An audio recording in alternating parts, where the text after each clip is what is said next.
Hello friends, कैसे हैं आप लोग। आज के इस ऑनलाइन क्लास में हम एक टॉपिक लेकर के आए हैं जो बीए पार्ट 1 के paper 2 regional study of Asia के यूनिट 5 से है।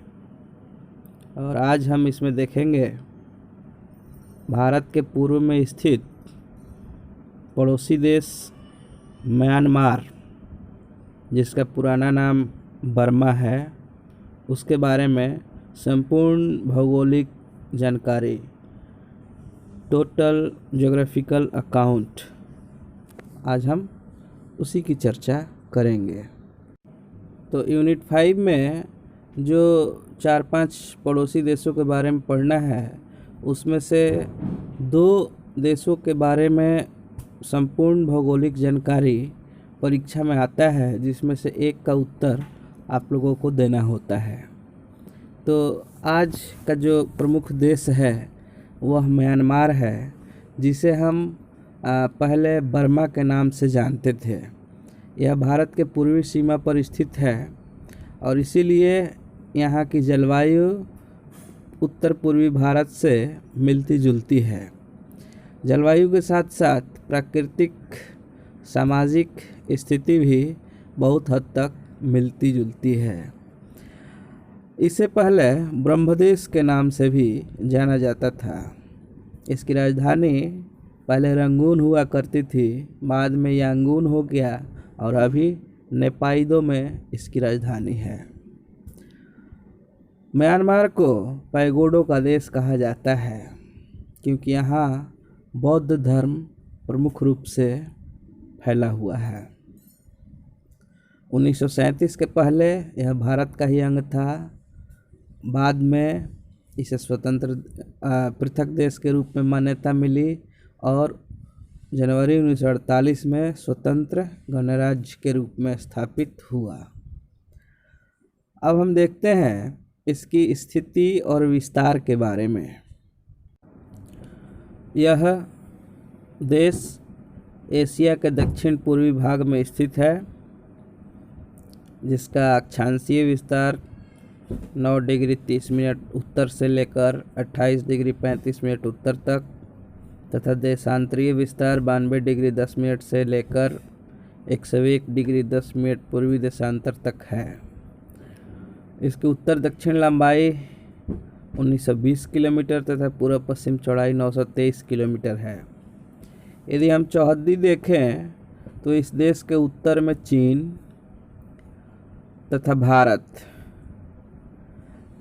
दक्षिण में बे ऑफ बंगाल है, पूरब में चीन, लाओस तथा थाईलैंड तथा पश्चिम में भारत ही स्थित है। इस देश का कुल क्षेत्रफल 6,76,577 वर्ग किलोमीटर है। इसकी तटरेखा 2195 किलोमीटर लंबी है। इसकी जनसंख्या 5 करोड़ के आसपास है। म्यांमार के भौतिक प्रदेश की बात करें तो यह मुख्यतः एक पहाड़ी देश है। फिर भी इसके धरातलीय रूपरेखा के अनुसार इसको 3 भागों में बांट सकते हैं।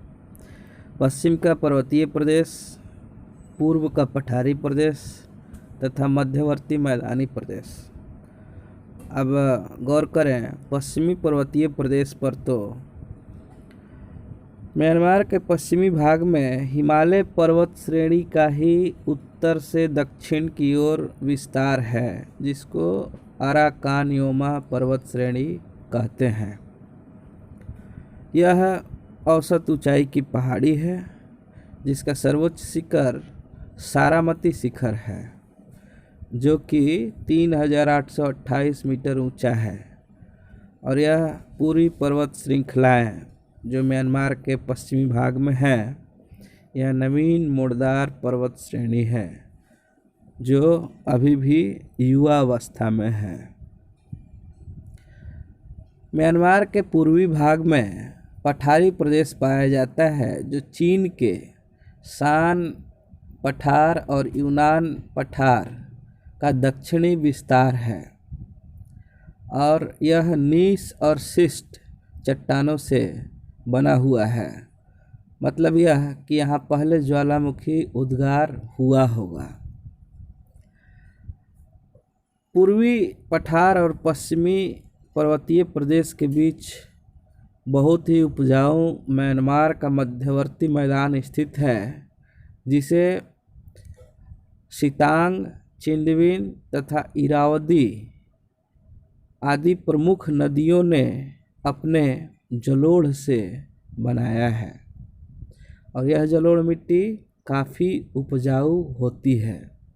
इरावदी का मैदान म्यांमार का सबसे विस्तृत मैदान है और यह विश्व की बड़ी नदियों में से भी एक है। अब हम म्यांमार के जलवायु की बात करें तो यहाँ भी मानसूनी जलवायु पाई जाती है। मानसूनी जलवायु का मतलब है कि यहाँ भी ग्रीष्म काल में वर्षा होती है। गर्मियों में ऊंचे तापमान तथा सर्दियों में निम्न तापमान पाया जाता है। गर्मी में यहाँ तापमान 35 डिग्री तक पहुँच जाता है, जबकि सर्दियों में मैदानी भागों में 10 डिग्री तक तापमान पहुँच जाता है। मानसूनी जलवायु और समुद्र से निकट होने के कारण यहाँ पर वर्षा बहुत अधिक होती है। सबसे अधिक वर्षा अराकानियोमा के पश्चिमी पर्वतों पर 400 सेंटीमीटर से अधिक वार्षिक वर्षा होती है और सबसे कम यहाँ के मैदानी भागों में होती है, जो लगभग 50 सेंटीमीटर है। पठारी प्रदेश में भी लगभग 250 सेंटीमीटर के करीब बारिश हो जाती है। प्राकृतिक वनस्पति की बात करें तो ग्रीष्मकाल में मानसूनी वर्षा तथा उच्च तापमान के कारण यहाँ पर सदाबहार या चिरहरित वन पाए जाते हैं। देश की लगभग 53% भाग वन से ढका हुआ है। इससे आप अंदाज लगा सकते हैं। यहाँ सागवान के वृक्ष अत्यधिक मात्रा में पाए जाते हैं। अन्य प्रमुख वृक्षों में महोगनी, गट्टापार्चा, बांस तथा रबड़ के वृक्ष भी पाए जाते हैं।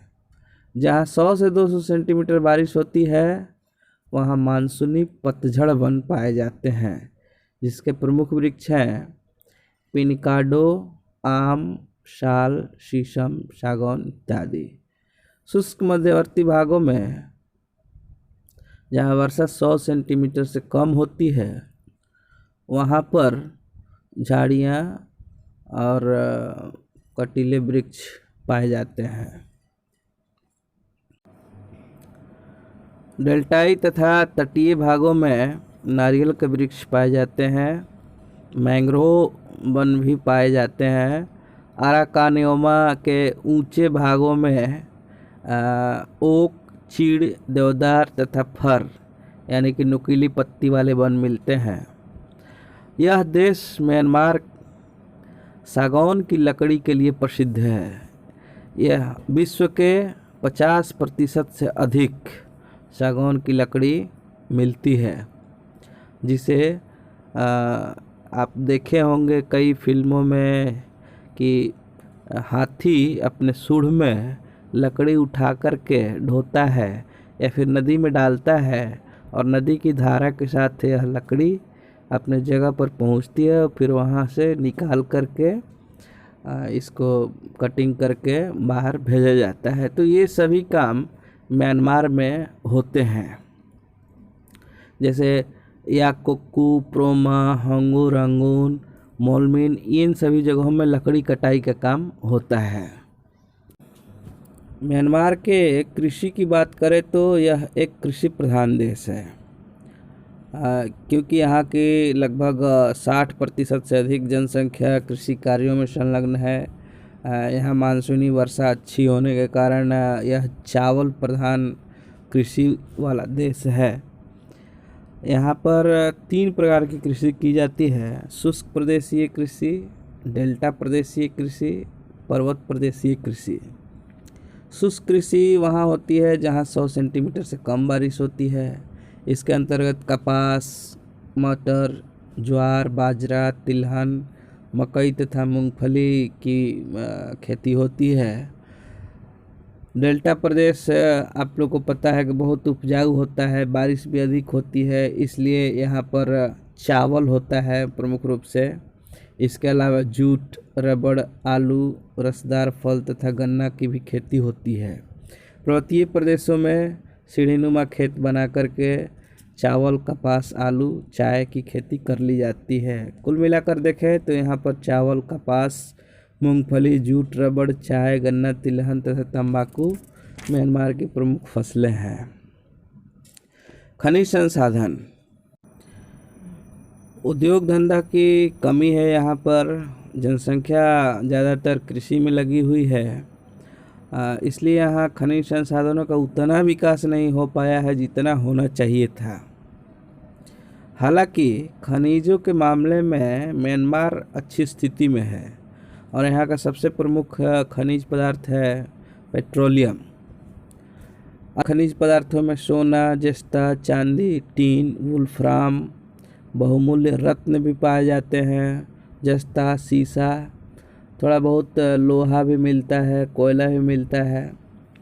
तो खनिज तेल पे हम यदि गौर करें तो दक्षिण पूर्व एशिया के देशों में म्यांमार का एक अच्छा स्थान है। यहाँ म्यांमार तेल कंपनी द्वारा तेल निकाला जाता है। खनिज तेल का क्षेत्र इरावदी घाटी में भी है और चिंदविन नदी घाटी के ऊपरी घाटी में भी है। यहाँ के प्रमुख तेल कुएं हैं इंडाब, लेविना, यानांगयांग, चौक, मिनबू, शिंगू तथा यातानमा है। और भी तेल के कुएं पाए जाते हैं जैसे प्रोम, पायन, एनजी, रामरी द्वीप, अक्याब इत्यादि। इस प्रकार एक अनुमान है कि अराकानियोमा तट पर भी तेल के भंडार मिल सकते हैं यदि उनका सर्वेक्षण और अनुसंधान किया गया तो। प्राकृतिक गैस प्याये जगह से निकाली जाती है। म्यांमार में पहले धान कूटना, सूत काटना, लकड़ी काटना, रेशम बुनना, रंगाई, जूट के बोरे बनाना, रबड़ का सामान बनाना, मछली पकड़ना इत्यादि उद्योग थे। परंतु आज से लगभग 50 वर्ष पहले 1995-96 से लगभग 25-30 साल पहले से यहाँ आधुनिक उद्योग स्थापित किए जाने लगे हैं। यहाँ के प्रमुख उद्योगों में है वस्त्र उद्योग, ये मिंगयान, शेंगडा, इंगडेंग, थारमेंग रंगून में है। रेशमी वस्त्र का कारखाना अमरापुर में है। जूट उद्योग यहाँ का प्रमुख कारखाना जो है रंगून के पास ओलियन जगह पर है। चीनी उद्योग, यहाँ चीनी के कारखाने जिएवादी, नामती, पिनमाना, शहमा में है। सीमेंट उद्योग थाए टम्यो जगह पर स्थित है। अन्य कई कारखाने हैं जिसमें कई उद्योग स्थित हैं जैसे शराब बनाने का, चाय बनाने का। थामेंग में साबुन का भी एक कारखाना है। परिवहन के साधन, म्यांमार में हम देखेंगे कि सबसे ज़्यादा जलमार्ग विकसित है। यह एक अच्छी बात है कि हर देश में जलमार्ग विकसित नहीं है, लेकिन म्यांमार में जलमार्ग विकसित अवस्था में है। यहाँ की प्रमुख नदियों में नाव चलाई जाती है। इरावदी में लगभग 1500 किलोमीटर, चिंदविन में लगभग 700 किलोमीटर, सितांग में लगभग 150 किलोमीटर, सालविन में लगभग 150 किलोमीटर नाव चलाई जाती है। रेल मार्ग के बारे में देखेंगे तो यहाँ रेल मार्ग बहुत अधिक विकसित अवस्था में नहीं है। सड़क परिवहन भी यहाँ विकास की ओर अग्रसर है और प्रमुख रोड यहाँ पे जो है म्यांमार रोड, रंगून, प्रोम, यानांगयांग, मिकितिला, मिगियान, मिकितिला, तंगा श्याम, शगैग, शाओबो, कलेबा, इम्फाल, स्टिलवेल रोड, पिगुथाटन, मोलमिन और टेवाय, मार्गिन रोड इत्यादि प्रमुख रोड हैं। वायु मार्ग में देखा जाए तो यहाँ का जो प्रमुख हवाई अड्डा है, अंतर्राष्ट्रीय हवाई अड्डा, वह यांगून में है। यांगून से 15 किलोमीटर दूर है मिंगालाडोन में, और मांडले में भी एक हवाई अड्डा स्थित है। म्यांमार का विदेशी व्यापार देखा जाए तो यहाँ आयात निर्यात की अपेक्षा अधिक होता है। आयात की जाने वाली वस्तुओं में है सूती वस्त्र, ऊनी वस्त्र, रासायनिक पदार्थ, गेहूं, दवाइयाँ, खाद, मोटर, रेल के इंजन, वायुयान, जलयान तथा लोहा एवं इस्पात की वस्तुएं। और ये कहाँ से आते हैं? ब्रिटेन, अमेरिका, भारत तथा जापान से। निर्यात में देखा जाए तो प्रमुख पदार्थ हैं चावल, रबड़, चाय, सागौन की लकड़ी, कपास, जूट का सामान, बहुमूल्य रत्न इत्यादि। ये सामान भारत, हिंद एशिया, ब्रिटेन इत्यादि को जाता है। अब हम बात करेंगे म्यांमार की जनसंख्या के बारे में। तो म्यांमार की जनसंख्या 2017 के जनगणना के अनुसार 5,35,82,855 है। जनसंख्या घनत्व पूरे देश की 76 व्यक्ति प्रति वर्ग किलोमीटर है, परंतु यह जनसंख्या घनत्व डिफरेंट प्लेसेस पे वैरी करता है।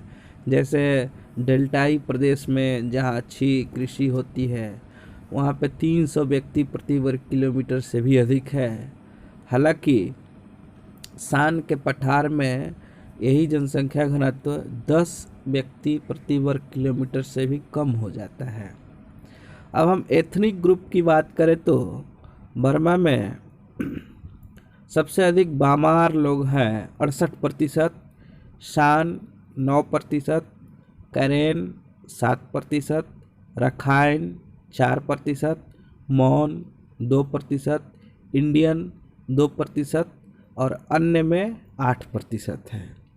इसी तरह हम धर्म की बात करें तो सबसे सशक्त रूप में और सबसे अधिक म्यांमार में बुद्धिज़्म है।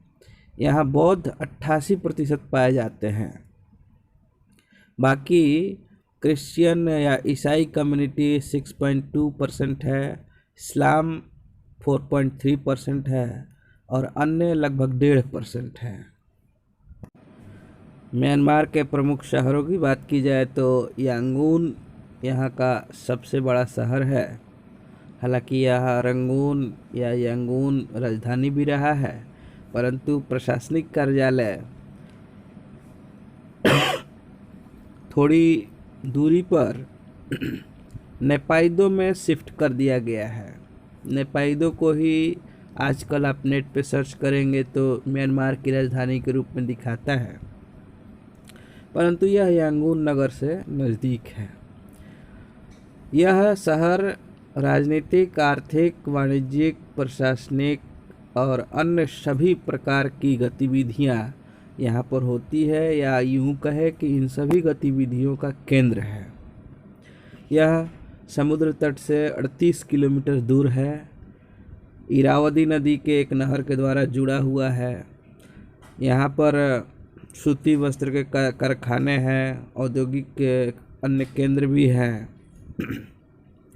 बौद्ध मंदिर भी देखा जा सकता है जिसको पैगोडा बोलते हैं। यहाँ पर एक अंतर्राष्ट्रीय हवाई अड्डा भी है। यानी कि यूँ कहे कि यह व्यापारिक केंद्र है और बंदरगाह नगर भी बोल सकते हैं, क्योंकि 38 किलोमीटर कुछ खास दूर नहीं कहा जा सकता है। इस नगर की जनसंख्या लगभग 45 लाख से ऊपर है। दूसरा शहर जो है मोलमिन है। यहाँ भी लकड़ी, चावल, रबड़, धान तंबाकू, तिल वगैरह का कारखाना है और इस नगर की जनसंख्या लगभग 3 लाख है। उत्तरी म्यांमार का एक प्रमुख शहर है मांडले। यह अपनी जेल के लिए प्रसिद्ध है। इस नगर की जनसंख्या लगभग 6 लाख है।